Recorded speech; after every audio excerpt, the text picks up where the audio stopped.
Welcome to Surgeon Syndicate. If you're paying attention, you know that you only make money when you work. It might be great money, but it's dependent on you. The information on this podcast will help you solve that. We interview experts and provide analysis into financial freedom through commercial real estate. Why? To help physicians like you thrive. Let's dive in. Today's show is sponsored by Fortress Capital, private equity company that I founded to help physicians build passive income through commercial real estate. Being a physician is a high-stress job, and building passive income streams is key to not feeling trapped in that job. Build your financial fortress with Fortress Capital. Welcome. Today we are here with Vish Muni. Vish has a special place in the world that he is married to a physician, and he is a commercial real estate operator. Welcome, Vish. Thank you, Mike. Thanks for having me on your Surgeon Syndicate show. It's great to have you here. So tell us a little bit more about you. Well, thanks, Mike. Thanks for giving me an opportunity to talk. And a little about my background is I am married to a full-time doctor. My wife is from a family of doctors. Her dad was a general surgeon. Her brother was a cardiologist. And she's a full-time internal medicine doctor. And apart from that, my background is I was a technology entrepreneur for 15 years. And while real estate was my primary passion, and me and my wife started a company in 2009 called Duplexaholics. Yes, this is not alcoholics, but it sounds like that because we both love real estate. Primarily, the reason why we started that was we thought we'll buy one duplex a year for 10 years. And we'll all be set owning 10 duplexes. And that is with that intention we started. But like anything, everything looks good in the beginning, but as you go along, things change. But after 5 years, we started facing a lot of challenges. And fast forward, now 10 years, I decided to pause and educate myself on doing bigger deals.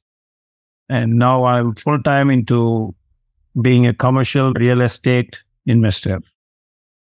All right. So when you were buying the duplexes, was that you figured if you bought one a year for 10 years with 10, they would generate enough income for what you were looking for from an income standpoint? Well, that was the only thing we knew. We thought that was the best thing to do.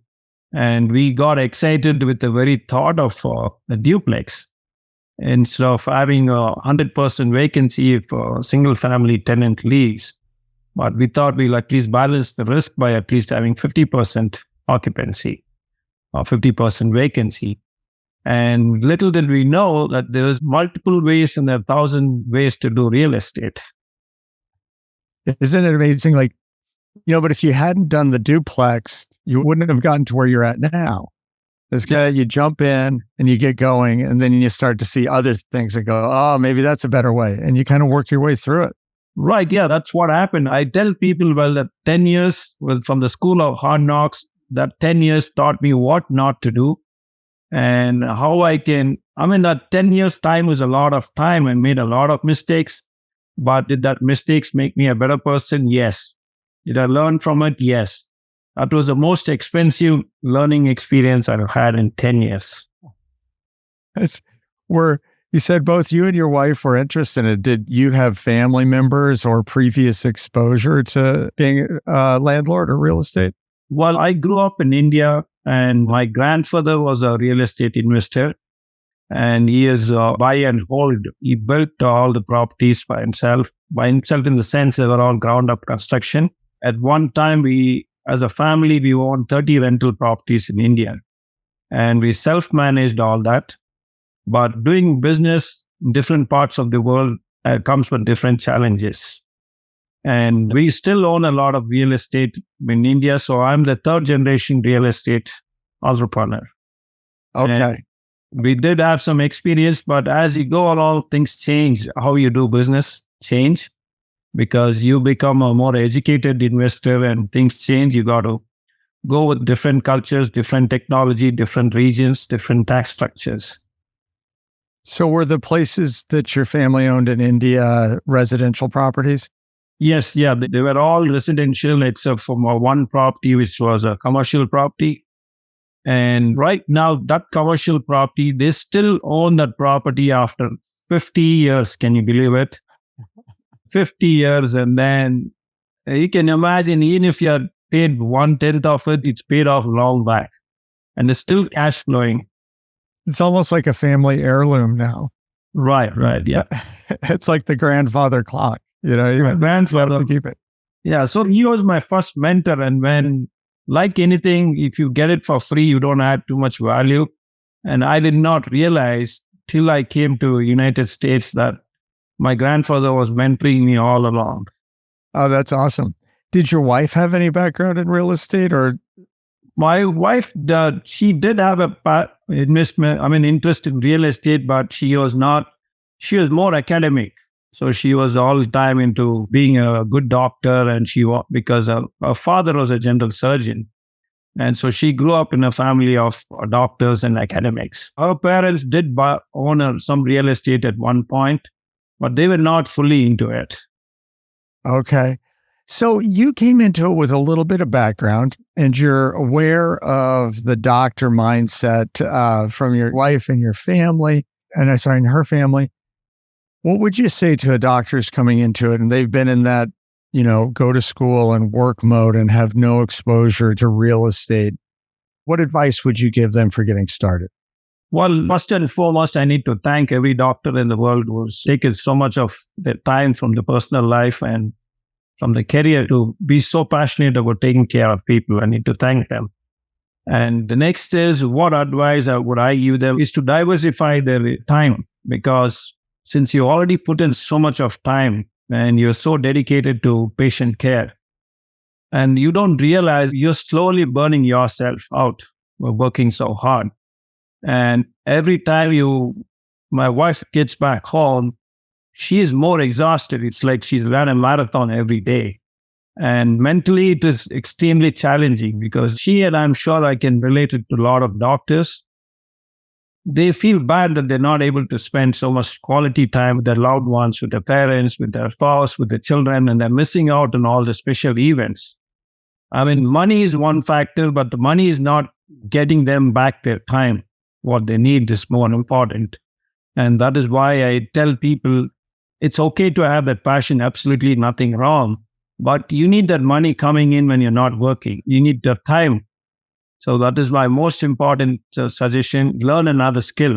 And that's it, for a lot of docs, like you said, you're slowly burning yourself out. And I went through that, where then you start feeling this pressure to maybe even work harder so you can put money away, or it's hard to step away. But having that other income stream, the sooner it starts to build, takes some of that pressure off and often makes it easier to keep being a doctor. It kind of saves your career or allows you to, work less so you can keep working some. That really hits home, and I wish I had understood it when I was much younger.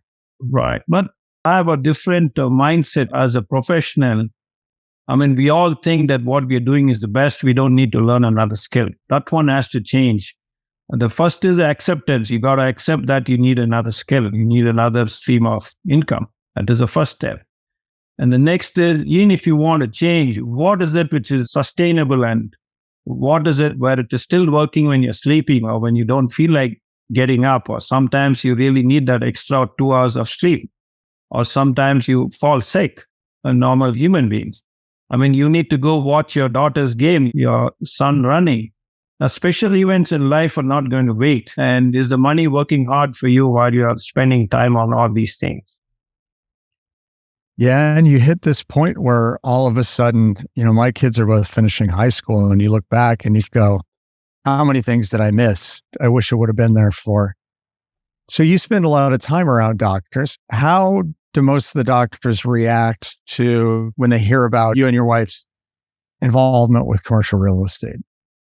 Well, they like it initially, but then again, they want to know, how is she involved in it, in the real estate part?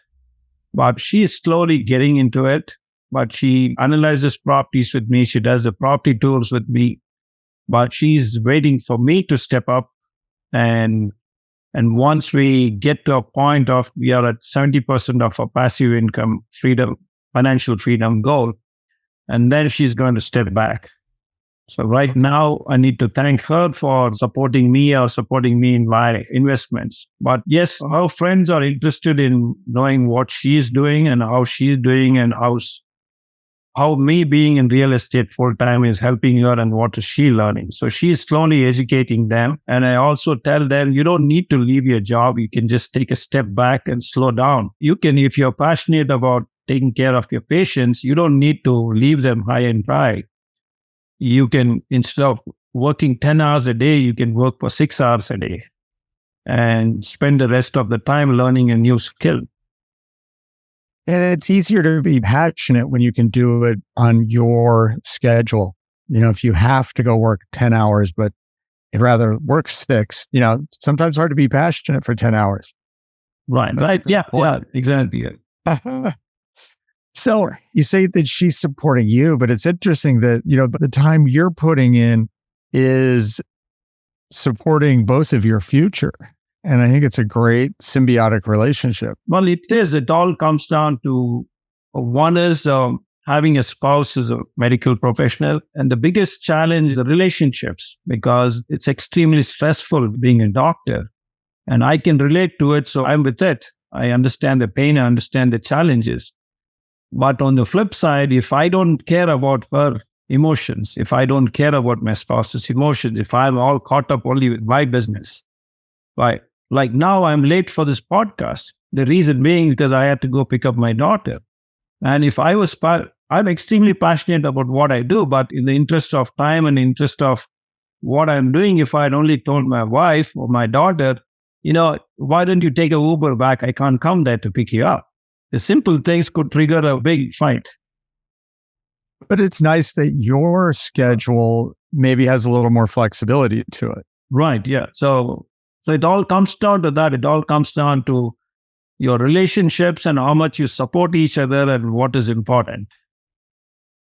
So we were talking a little bit right before we started recording here about, so you are considered a real estate professional because of the time you spend on it. And so I'm going to throw the disclaimer here that this is for educational purposes and not advice. Talk to your tax advisor. But tell us a little bit about the benefits when you have a high W-2 earner when the spouse is a real estate professional.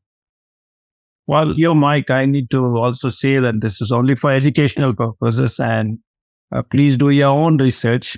So and you come to your own conclusions, and you need to consult with your CPA.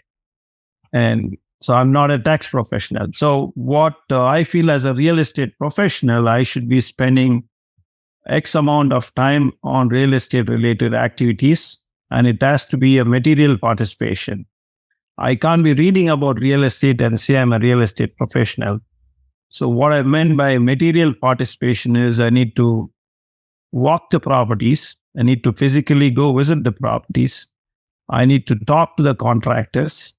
And I need to be physically doing a lot of work, not just reading about the contracts and sitting in the office. And for me, I have 2 different situations I could claim myself to be a real estate professional. Number 1, this is my full-time job. And number 2, I'm a real estate agent, which means that I'm talking to sellers or buyers and negotiating on their behalf and also doing business development every now and then. And also I'm a full-time commercial real estate investor and talking to different brokers, talking to different potential partners, and marketing and educating potential investors at all time. And I'm also negotiating deals. And I'm talking to lenders, talking to contractors. So it's a full-time job, and I'm just putting in more than what is required. And my work never stops because all I need is a technology and a great computer.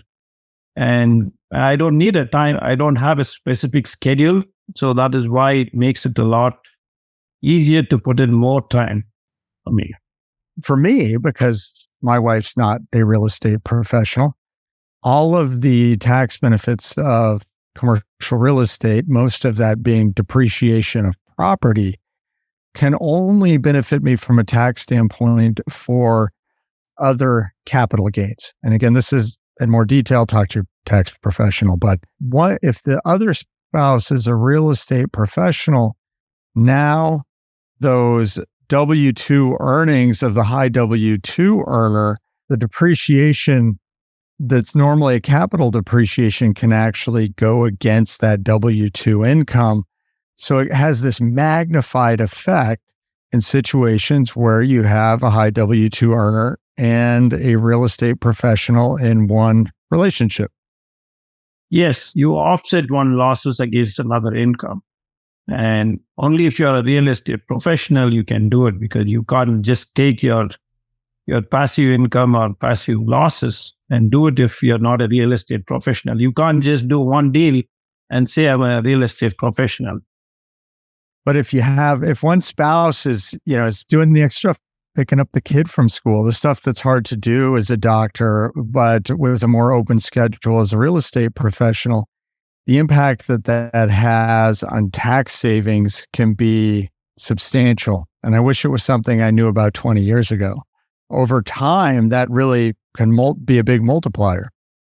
Yes, it all adds up. Like, for instance, I can always claim babysitting expenses. I can always claim dropping my daughter and taking care of her, spending 3 hours a day and all these things. But I don't need to do that because I'm a real estate professional.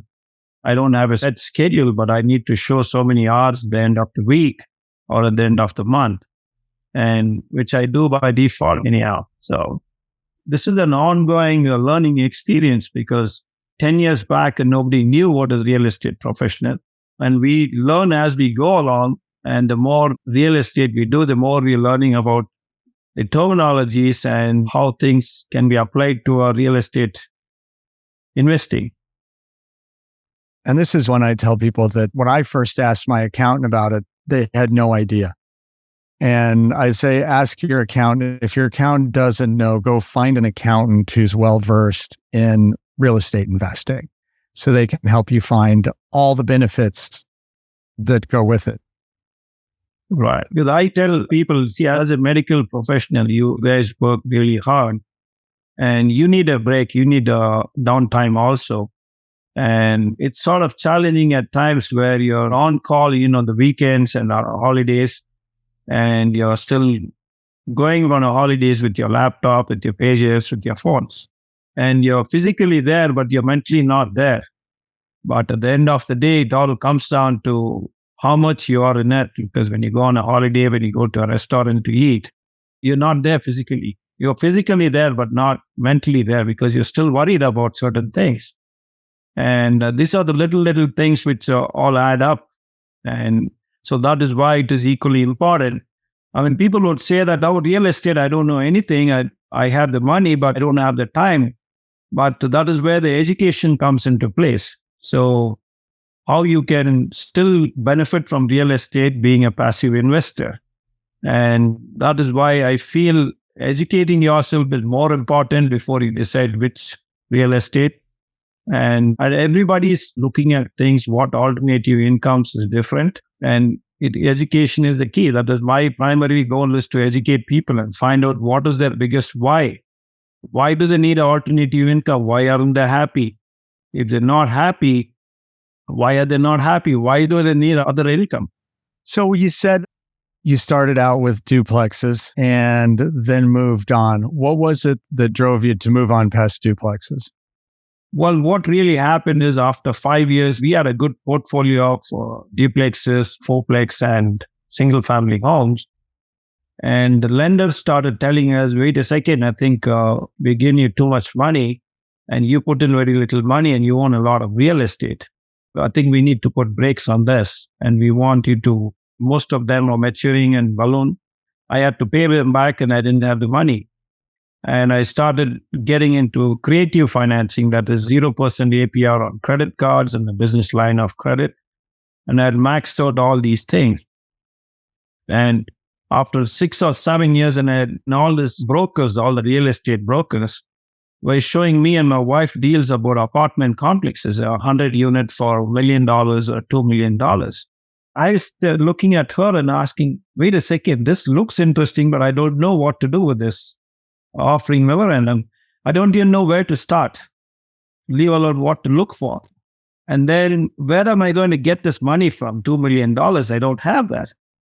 And that is when the curiosity kicked in to find out we are doing something wrong out here. And on the other side, we're getting pressure from all the lenders that are telling them that we need to pay them back. And people are doing these bigger deals. And who are these people doing these bigger deals? Yes, that's really amazing how opportunities can be thrown right in front of us. And sometimes it's hard to see the opportunity or know what to do with it. Please join us for the second half of our interview with Vish. When he comes back, we're going to discuss further how he acted upon these opportunities that were showing up in his inbox that he knew he needed to act upon, but didn't know how to get there. So join us for the second half, and we'll see you soon. This has been an episode of Surgeon Syndicate. If you got value from this episode, you know other surgeons are hungry to become job optional, and you can help them by sharing this content today. Schedule a call, and we can make a plan. Looking forward to having you with me on the next episode.